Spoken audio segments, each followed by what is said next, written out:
है त। अब इलिप्स कसरी गर्ने भन्ने कुरा, इलिप्समा पनि के हो त, इलिप्सलाई कन्सेन्ट्रिक सर्कल मेथड। एउटा ठुलो सर्कलको रेडियस भनेको 40 mm, सानो सर्कलको रेडियस भनेको कति त 20 mm भनेको। पहिला ठुलो सर्कल ड्र गरौँ। ठुलो सर्कल कतिको ड्र गरौँ त, 40 mm डाया भएको, 40 भन्ने बित्तिकै यसरी मैले सर्कल ड्र गरेँ, सर्कल ड्र गरेँ अनि त्यसपछि गएर अर्को स्मल सर्कल भनेको कति त 20 mm हो। ल यति गर्ने बित्तिकै यो 20 mm भएको सर्कल एउटा ड्र गऱ्यौँ, यति कुरा, यो यति पार्ट हो भनेपछि यो सर्कल त ड्र गऱ्यौँ। अब सर्कल ड्र गरिसकेपछि अब के गर्ने त, सर्कल त ड्र भयो, सर्कल ड्र गरिसकेपछि सर्कललाई डिभाइड गर्नु पर्यो। सर्कललाई डिभाइड भन्ने बित्तिकै सर्कल डिभाइड गर्न जानु पर्यो।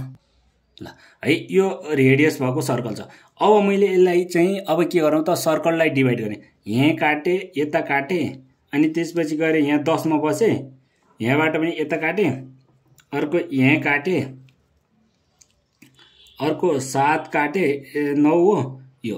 अब यहाँनिरबाट अर्को भनेको 4बाट भनेको सर्कल डिभाइड गर्ने कुरामा त्यही कन्फ्युजन हुनु हो।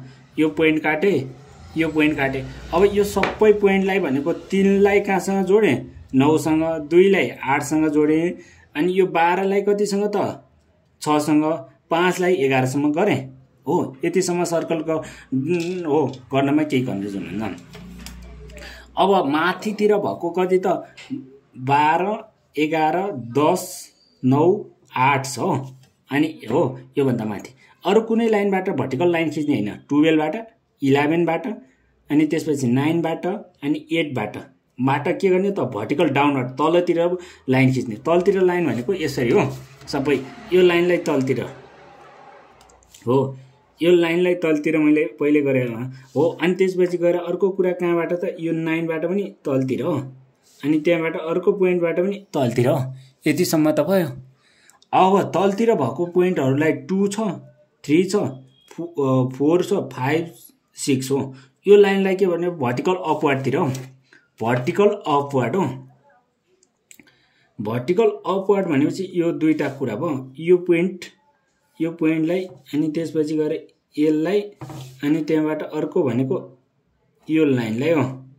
यो लाइनलाई के गर्ने त, भर्टिकली अपवर्डतिर माथितिर हो।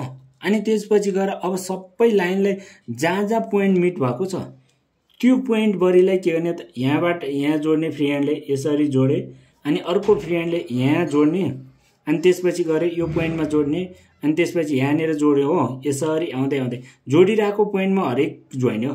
अब त्यसपछि मुनिपट्टिको पनि सेम प्रोसेस, यहाँबाट यो पोइन्टमा जोडेको छ, यहाँ जोडेँ, अब यसरी जोड्दै आएँ, यहाँ जोडेँ, यो पोइन्टलाई यहाँबाट यहाँ जोडेँ, योदेखि यहाँ जोडेँ, यो पोइन्टदेखि यहाँ जोड्यो।